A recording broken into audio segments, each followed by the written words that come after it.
All right, we are here live at the Cool Automation Cool Masters event. We are now interviewing our last few guests here. Go ahead around the room. Obviously, Donald, my co-host here, but on the VRF Tech Talk podcast, we thought, well, we went around and talked to all the mechanical contractors and reps and everybody who's kind of been involved with the product from the beginning. Why not talk to people who have been in the company for a long amount of time and what they bring to the table? So, Ben, if you want to go ahead and introduce yourself.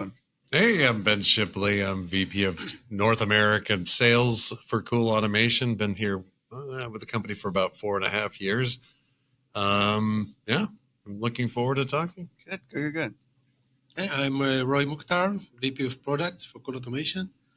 Been with the company for 6 years now. Okay. Sounds a lot. Very good. It is. Very exciting times for the company, penetrating the U.S. market. So, yeah. Yeah, no, that's good. That's awesome. Yeah, we've learned a lot about your products over the past, feels like forever. No, I'm just kidding. It's only been a few days. It's been a lot of information. I'm not what I would consider like the most tech savvy guy. I can do a few things here and there, but what you guys have done with the products, making it cross compatible across so many different brands it's incredible. Like it's one of those things where like you look at it and you're like, how did they do that? Like this seemed like impossible, and everybody says it was impossible. And you see that side of things. So how did you guys crack the code? Like that's the biggest question I always have is like, how did you know what to do or where to go and get it to where it is now? Or you have to, what? How many brands is it? I'm sure you know off the top of your head for VRF. How many? Put you on the spot here for marketing. More than 5. It's 10, 15. I don't know. What was the number of brands that we support? That's a good question. I've never counted. You're supposed to say so. Here, I'll tell you. All of them. It's all of them. From a marketing perspective, we're adding new ones every day. There you go.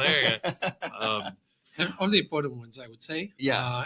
And we keep on adding more as we see the need in the market. We have very, very talented engineers doing this magic. Making sure that we can connect to all the models, all the series. Going back, I think we're one of the only manufacturers that goes back for the beginning of the VRF, even the manufacturers themselves. Oh, yeah. So, that's all the insane engineering talent. Yeah, really. Get some very, very talented people that are working on that.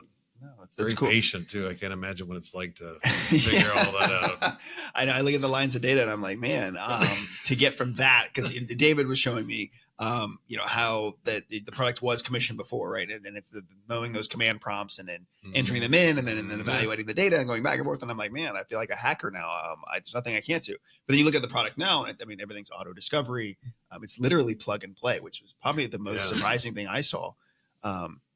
And that's to say, in an industry, VRF, HVAC, whatever it is, it's sad that we have this understanding from products that we're surprised when things do exactly what you say they do. And on time. Absolutely. In record time, of all things. And I would say Cool Automation, you guys definitely did that, which, again, I am still blown away and surprised by it myself. But yeah, that backwards compatibility part is a big part of it because manufacturers, obviously, they want to support the products that they're selling now.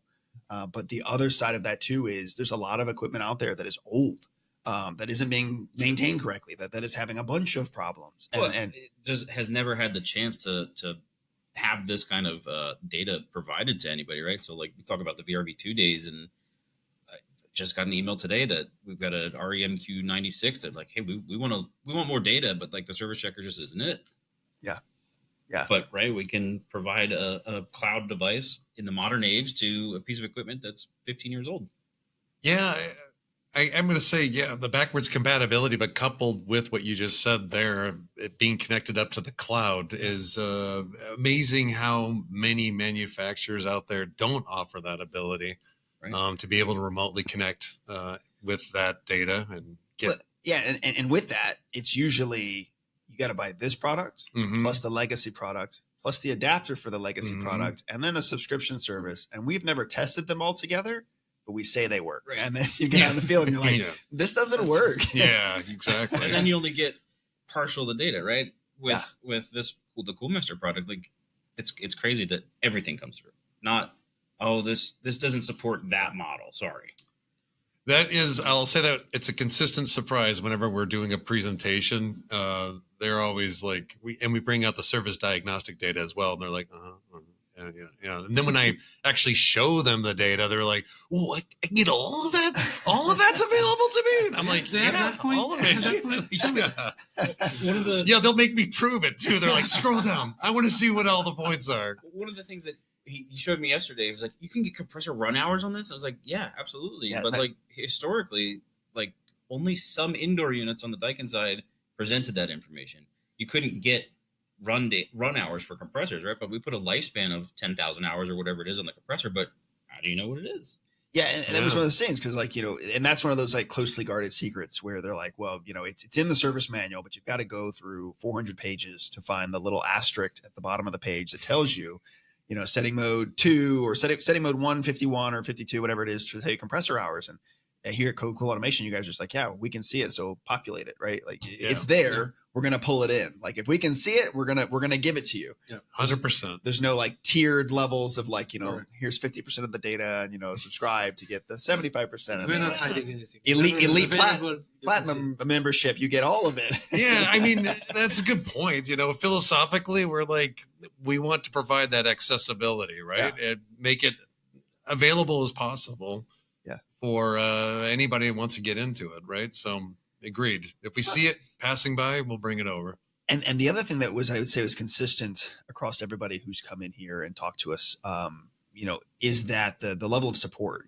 They were talking about Penergy was talking about an energy meter that they had for a client where the story was they weren't happy with the energy meter that was on site, wasn't calculating correctly, and so they're like, hey, can we pull this into CoolAutomation? And you guys were like, well, we don't actually have an integration for that, and we can't pull in the information. And they're like, and they're like, well, so you guys were like, well, can you just buy new meters? And like, well, we can't. That's a lot of money. And so then you're like, okay, hold on. And then literally the next day, you're like, okay, we fixed it. We pulled all the information in. And they're like, what? You in 24 hours, you fixed the problem and like rewrote the program and like pulled in all. You got to be pulling my leg here. I'm like, no, yeah, it all works now. And it's like, man, the time from having an issue, not waiting weeks and then meetings and then emails and then we'll look into it to we don't really want to do that. You guys didn't even ask questions. It was just like, what do you want to do? Okay. You can't do anything else. Okay. All right. Well, let us figure it out. And then you fixed it. I mean, obviously I'm that's not going to happen for everything. Right? Don't let me oversell your services. I don't remember. Yeah. No. I got to give credit to Roy. He definitely is very responsive. Very active with all of our customers. So whenever someone comes to me and talks to me about it, Roy is right on it. And he's listening. Yeah. And thanks, then he Ben. responds. Thanks, Ben. And I assume you need something from me. Of course. It's all leverage for later on. Honestly, it's really something that we really invest in, making sure that our customers are backed by our engineers. So if they are in a field and they have a meter like you just mentioned and it's not supported, they don't have any other option, basically they're stuck and we don't want them to be there, we want them to move on. So we do whatever we can to make sure that they can move on and deliver what they promised they will deliver. So, and that's thanks Ben, but it's not just me, it's a whole team of support and engineers, and we have a process of how it gets as fast as possible to these guys. And it's fun to see it happening. I mean, at the end of the day, you see happy customers pitching our solutions to our other customers. Yeah. This is the best things that you can expect. Yeah, absolutely. Yeah. It's one of those things too, where, when you look at what you guys are doing and how you do it, I mean, that's really the ideal business model is like putting customers first. Like you're here to fix things. You're here to give solutions. You're here to provide information so people can get to the root cause of the problem. And, when you have those issues arise, it's not a matter of, well, we don't have time or money to focus on that. It's a matter of like, how can we help you? Right. I mean, I've seen your guys' support page, right? You guys were showing us either today or yesterday. And it's just a matter of like, you have feedback, we'll take it. And that's just refreshing because there's so many manufacturers out there where it's like, we don't need your opinions and we don't care about that. Like we're just selling boxes. And when you have feedback that might actually make their product better, they're like, well, we don't really care. We're not. Right. We're not focusing on that right now. That's not our. No, I can tell you that it's illegal. The thing is that what we are doing in the industry and the field that we are in it's a change. It's a paradigm change in how service is done, how remote service is done. So our customers are our ambassadors in the field, and if they are stuck with what we try to deliver, um, it's missing the point. So we want them to be successful in us educating the market with this new thing. So that's the main reason we do it, and it works so far. I mean, there's still miles to go on the education of the market, but we're getting there. I believe. Mm-hmm. Yeah, I think Penergy was saying they're like, yeah, we're OG members of CoolAutomation, and maybe they'll get a plaque one day. I don't know. Maybe give them like a Penergy's challenge. listening. Yeah, hold on. And they just they were talking about how the early stepping stones and what it looked like, and the premise was always just get to the information. There's so many companies that worry about, well, do we have the right marketing strategy? Do we have the right polished product? Can we sell enough of it? Should we develop it? And you guys are just kind of running into the fire with like, well, we don't know how to do it yet, but we're going to figure it out. And something gets dropped, you've already got a solution for it. I mean, you guys are already pulling in, D4 points over D3 adapters, and people can't even buy that yet. And so, it's that. Connection to servicing, or being connected to field service providers and what they really need. Because at the end of the day, I have to serve my clients. And if I'm installing units, I have no access to the information from, whether it's remote or even in person, that's a problem. Right. And so many manufacturers are, and rightfully so, it's just how it works out. They're selling products before they can even support them, or they even been trained on it. You guys are like, well, we're not going to wait for that. Right. It's just, your finger is on the pulse, and you're not waiting for anybody to tell you to go. It's just go, right? The best way to support your customers is for us to support our customers, and it's holistic at that point, right? So everything is cyclical, and if everything works how it's supposed to, plug and play, where most things in this industry aren't plug and play, it's really refreshing to see that, like, you plug it in, minor setup, it's good to go. Yeah.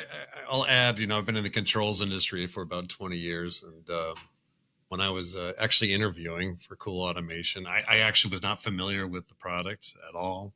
So when they introduced it to us, I think it was actually you, Roy, that was talking to me about it. But he talked about the auto discovery and all the tools that we're talking about right now. And coming from the controls industry, I was deeply suspicious and cynical. I was like, there's no way it's working the way you say it works. Yeah. We'll see, right? Yeah, correct.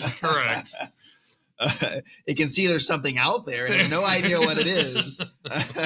I can see the network. That's it. And that's what it is too, unfortunately, because a lot of these things are proprietary, or like they like to say that it is proprietary. Where they want you to use it a certain way, and then you use it that way and it still doesn't work, and you're like, well, we're using your technology, you designed it, you made the product, and you said it does this, but it doesn't do it yet, so I guess we're field guinea pigs for you. And that can create a big pain point for a lot of clients too, and when these new technologies kind of pop up. And the thing is, you guys aren't a new technology. You guys have been around for what now, 10 years, 10 plus? No, 2009. Yeah, so more than that. Yeah, 15 years. And so it's remote monitoring is a buzzword right now for VRF. Eventually it's going to be, AI analysis, which you guys are supposedly maybe developing. Yeah. Everybody's getting it, right? Yeah. So it's only a matter of time. But it's one of those things that when you get the information, you pair it with the right person who understands the information, and then you connect it to fixing things. This stuff really sells itself. Yeah. Because it's that information that you really need to gain access to do your job. To me also, like, it's bridging the gap between the technicians that are aging out currently that hold all the knowledge, and the new age that's coming up that knows how to work a computer really well. And the fact that, like, the device doesn't need a computer engineering degree to program, and then the data is there for the aging technician to look at it. Like, it's a no-brainer to do that. Now the technician that's coming up on the computer age, like, he's going to get more out of it because he's used to that. The technician that's aging out, he can do the same thing he has to with minor learning curve. So it's great to see that. Yeah. I will say, again, looking at the controls industry in general, it is really great when I get to introduce the product for the reasons that you're talking about. It is truly a unique product, and singular in some of its functionality as well, right? So if you know VRF, matter of fact, that's always my joke. I'm like, we go back and forth with marketing about using HVAC or VRF, and I'm like, don't say HVAC, put VRF in there. They're like, no. I'm like, not everybody knows what VRF is, and I'm like, if they don't know what the word what VRF means, we don't need to talk to them. Well, and that's the thing. You see all these major manufacturers gobbling up tech companies, right? You see them. Venstar, it was probably one of the most recent ones that I remember. Everybody's buying somebody who sells a stat, who sells an app, who sells a controller or some kind of interface. And so our market is flooded with technology, and they're just going to get rebranded for that manufacturer and tossed on a wall. And your guys' product isn't just being developed to support an HVAC line. Your product is being developed to support field guys, field service forward guys. You're not developing a product so clients can look at their unit and say, wow, I love the look of this. It's not wall art. It is nice. Maybe it could be wall art. Okay. A new added feature, right? Get a screensaver on that little screen. Yeah, here you go. Hey, it has startup music. That's pretty cool. It does have It's music. got I will say different that. songs. Yeah, absolutely. Oh man, I did notice that when I turned it on. I was like, "What's got a little jingle there?" I feel better already. But it's one of those things where you guys understand what the product is and what the market needs are, and you guys are ahead of it, and that in itself has kind of created this unique community around the product that I want to talk about. There's this organic growth that has taken place in our market around your product specifically, because again, you guys are focusing on just helping people and putting the product. And obviously, you're not selling your product for free, but you guys have found a connection in the community where all these experts who have been looking to serve these niche markets or these clients with a product that isn't costing them an arm and a leg. And you guys aren't pushing back saying you can't do that and you can't do it this way and you can't do it that way. You now have this community that's formed around CoolAutomation in a way, or with CoolAutomation, maybe not around CoolAutomation, that are all connecting together. And so, like even here at this event, I've met experts who've been doing Samsung VRF for 10 years, right? I've met guys who've been working on Mitsubishi since like the beginning of time. And so you've got these people where they're hyper focused in our market with supporting a specific brand line and a brand product, and they found you guys through that, trying to find a solution for their client with the product they had. Yeah. And so now you've got all these experts who are experts in every brand all around one product that they love. And now you've got this big community. So what? Is it connected still? Yeah. Sure. Yeah, okay. sure. We might have lost internet for a second. Yeah, it's okay. We're recording local too. So yeah, I mean, it's great to see that. I mean, part of the all the different training events that you go to, like the main thing is, yes, we want to learn the product, but the family that we're creating for all of these people to have a different outlet of, like, I work on Daikin every day. One other guy might work on Samsung every day, but he has a question like, does VRF supposed to do this? And like, well, Daikin does it this way. Let's look at it your way. And it's just good to see the camaraderie between all of these different vendors. And I think the CEO put it great. Is like, it's really, there's everybody from across the entire country here today. Yeah, it's legitimately one of my favorite parts of the training, like, because I'm interacting with everybody individually, right? So when I meet somebody and I'm like, oh, I can't wait till they meet Donald. It's going to be so cool.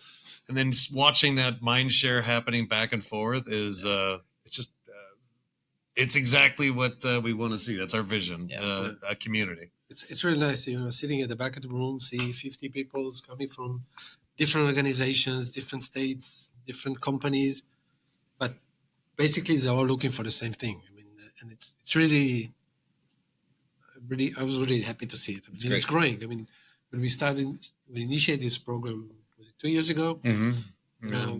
We didn't know. I mean, how many will come to the first event? How many come for the second one? Yeah. You see guys coming for the second and the third time in a row. So the same people coming, new people coming. Yeah.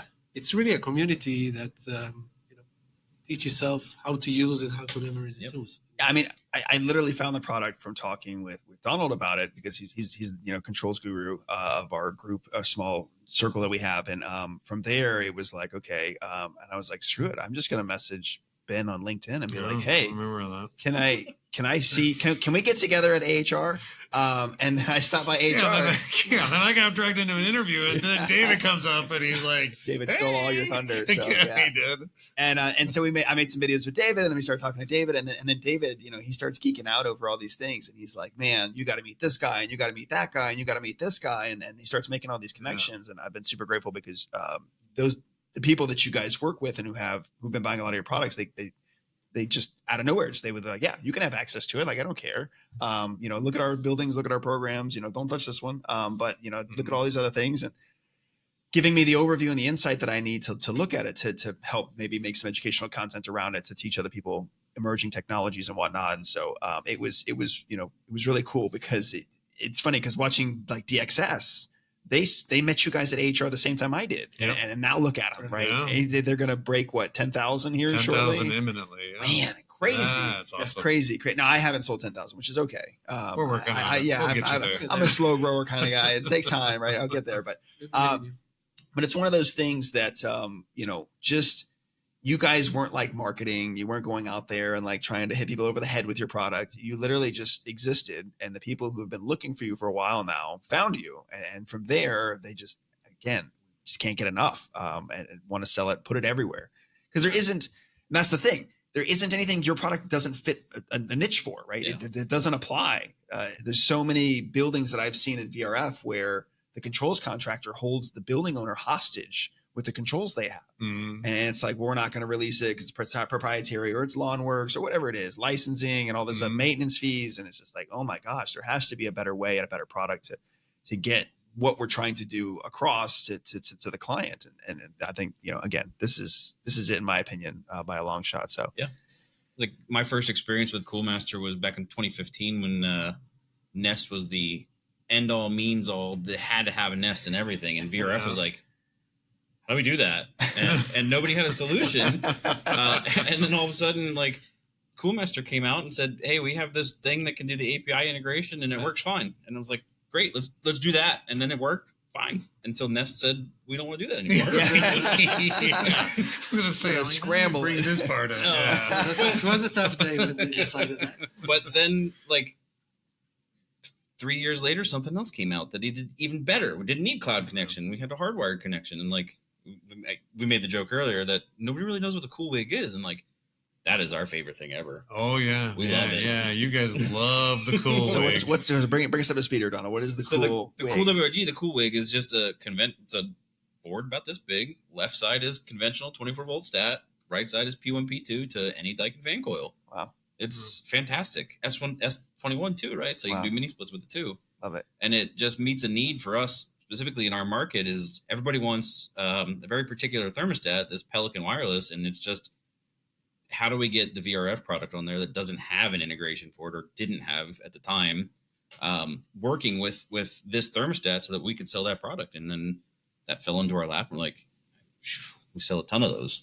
Oh yeah, you do. Yeah, and so again, it's one of those things where it's like, hey, we have a need. This has to happen for whatever reason. It got spec'd. Somebody knows somebody. It's on the plans now. Everybody's just trying to make ends meet here and sell these projects and provide cooling to the client. And you guys are like, well, sure, we'll give it a go, right? What? How hard could it be, right? Yeah. And you make it happen over time. Eventually, maybe in a few hours. But either way, you're willing to do that. That's the point. Your willingness to serve your, either whether it's your end user or it's your reps, or you don't have reps really. Your cool masters, right? The people who are out there. I can tell you a sentence I hear a lot from my CTO, who is our main brain. Coming with such new project and said, interesting. It's so complicated that I do want to do it because nobody else is going to do it. That's awesome. Nobody That's else exactly, you're going to invest beat the time guy. to do it. It's a Well, pretty good that's how it's impersonation working. even. Yeah, and that's the funny thing is that VRF is that, right? Guys who do VRF, they don't do it because it's a lot of fun. We do it because, again, nobody else is willing to do it, and it's super challenging. It's not easy by any means, and a lot of people run away from the technology. And so you have a controls platform that is running towards the complex, and you've got an industry that is also running towards the complex, and kind of collided there in the middle to where it's like, well, where has this been this entire time? And so I'm sure there will be competitors that will emerge in the market over the years that are going to try to catch up. But again, I don't think they're ever going to figure out, and they're sure as heck not going to watch this or listen to this. But they're never going to figure out that you have to find out what the industry needs are from the service level, and then try to provide both the solution for the client, but also something that people can use and work with. Because you can't just focus on one; it's both. Right. It's supporting the client, but also the people who support the client, right? Making their lives easier to do that for the client. And everybody wins in that aspect. It's not a matter of selling them more equipment or getting them to fall in love with the brand. It has more to do with just providing great service, whatever that looks like at that time, whatever that might be. So what are you guys excited about the future of Coolmaster coming down the pike? I mean, we got AHR right around the corner, and then we got the bright future of 2026. And is A2L on your roadmap with anything, integrating sensors or leak detection or anything that does that come up with your internal meetings of integrating any leak detection? That is definitely a conversation point that we're having with our customers right now. A lot of them are asking about that, obviously, with the changes coming. First and foremost, if it's running on that communications bus, right, we're going to be able to grab it, just like we talked about, and bring it over. As far as anything external to that, that's definitely something that we could put on the table, right? Yeah, and there is a full ecosystem around us. We don't have to develop everything by ourselves. So if there's going to be solutions for leak detection, we see LoRaWAN devices coming all over the place, either wireless or wired. LoRaWAN, yeah. So we can integrate with these and bring them into our platform. Okay. Sometimes directly to the platform, sometimes through the cloud. So we are looking at whatever is out there in order to allow our customers to integrate everything into one place. Yeah, you mentioned LoRaWAN, and to me, that's a really fascinating technology to where it's super low powered and it's pretty robust to what it can offer. And it's exciting to see. I don't think there's many manufacturers in the HVAC industry or controls industry that have really looked into or started developing anything for that. So it's pretty cool to see the future of that for our industry. Actually, it's an infrastructure. You don't really have to develop it into the controller. The first phase can be just connecting to those gateways and leverage what they have inside. So, but I do think that companies who are focused on sensors, whatever sensors it is, we can connect with them and deliver the solution to our customers. Very cool. We're focused on developing what we just discussed before. Yeah, well, and that's the thing too. Nothing is off the table here, which is awesome. Because again, if someone from somewhere, whoever's maybe this one's watching this or listening to this, and they're like, "Well, man, I really wish I could do this either with my VRF or my HVAC system, or do some kind of integration that serves my client's needs, whether it's small scale, large scale." You guys are open to having that conversation, right? The door's open. 100%. It's not just hey, we're not in that market. We don't see any money in it. And it's like, well, that's not the driving factor here. You're just literally like, well, sure. You want to do that? Let's do it. I don't care. And then they once they get it, they just sell the crap out of it because everybody needs it. And to that point, we're focusing on what their business needs are as well, because our philosophy is that if we can meet their business needs by providing accessibility like you're talking about, then that's just a success for us as well. We're selling more of that product. And of course, our customers are then selling more as well, and they're seeing their own successes as well. So it's absolutely joint. Yeah. And we saw that too, where someone was talking about how he got your controller locally certified as basically an energy monitoring device, right? And the school system that he sold it to got the rebates, got rebate credits towards it, and he saved him something like they got $400,000 back from the government just to integrate your controller because it is an energy monitoring device, right? Let's be honest, it monitors energy usage, and so they got VRF and they got your controller, and they got a ton of money back for the grants that they had, and it was just like, well, why didn't anyone think of this, right? I wish I had a piece of paper. I write that down. But it was just one of those things. He saw a need for it, right? Yeah. And then the need was there's got to be an easier way than what they're doing right now, and no one's willing to pick up and integrate all it because everybody's, they've got this device and then they've got that device, but I don't make this one. We only make this one, and okay, we'll give them the points to do that, but we're not going to support the product when they don't work together. they're always going to blame the opposite person, right? Mm. And so it's that times 100 in the building with a bunch of different stuff all throughout.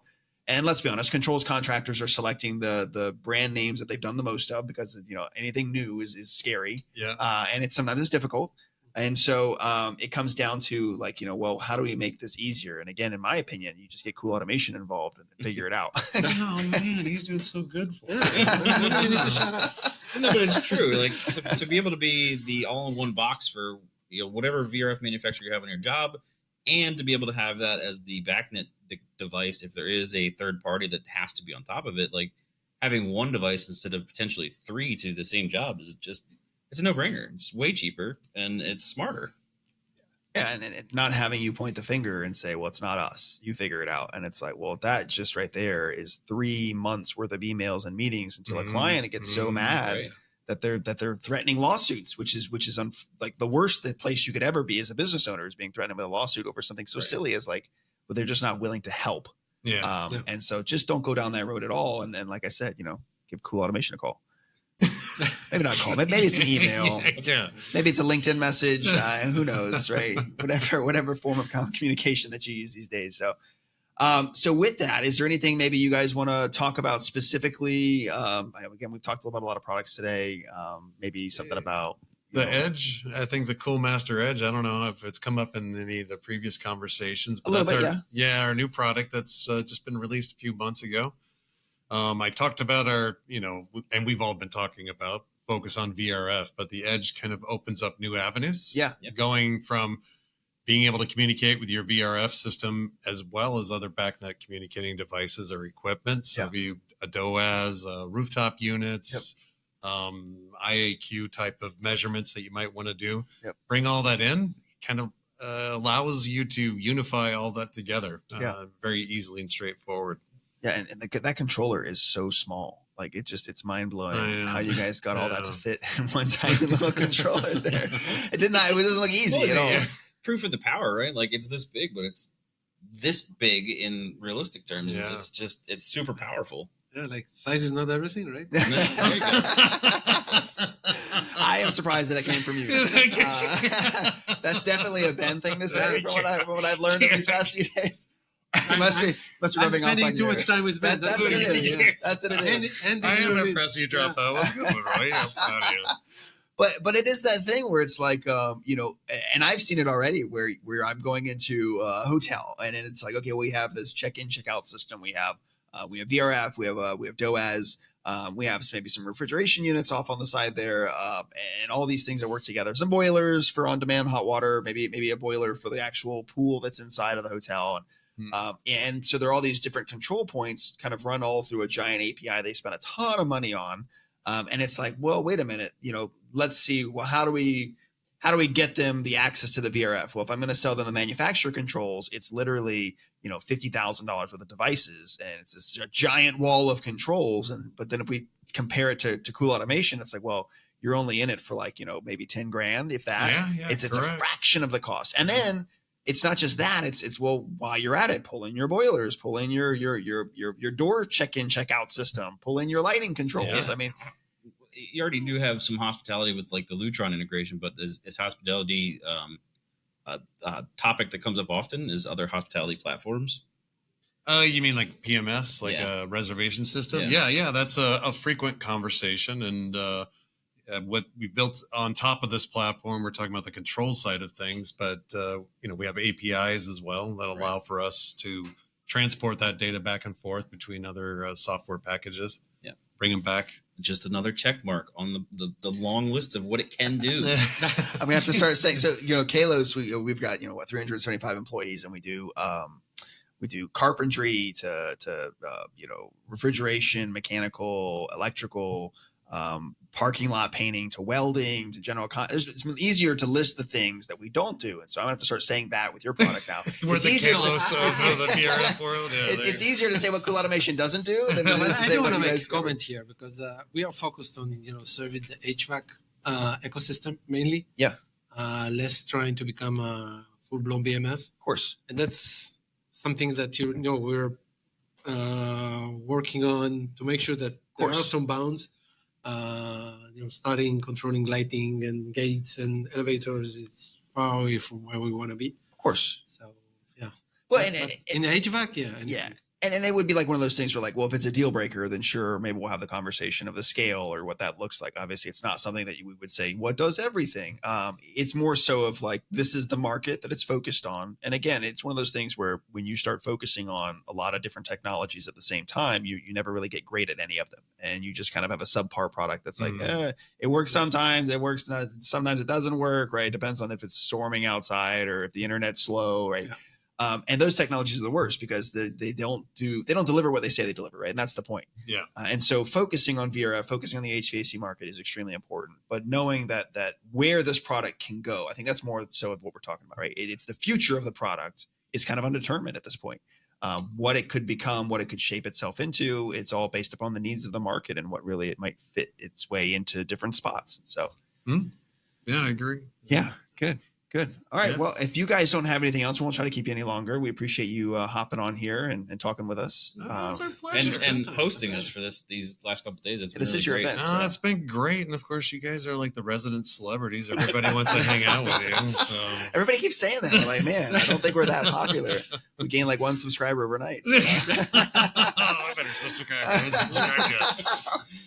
But we do really, really appreciate you giving us this opportunity to interview some of the people here and then interview you at the last day here and just to continue to learn and we really do appreciate it. Oh, it's been a great pleasure for us. Yeah. Thank you. Big pleasure and thanks for having us. Absolutely. Of course. I'm here. We'll see you on the next one.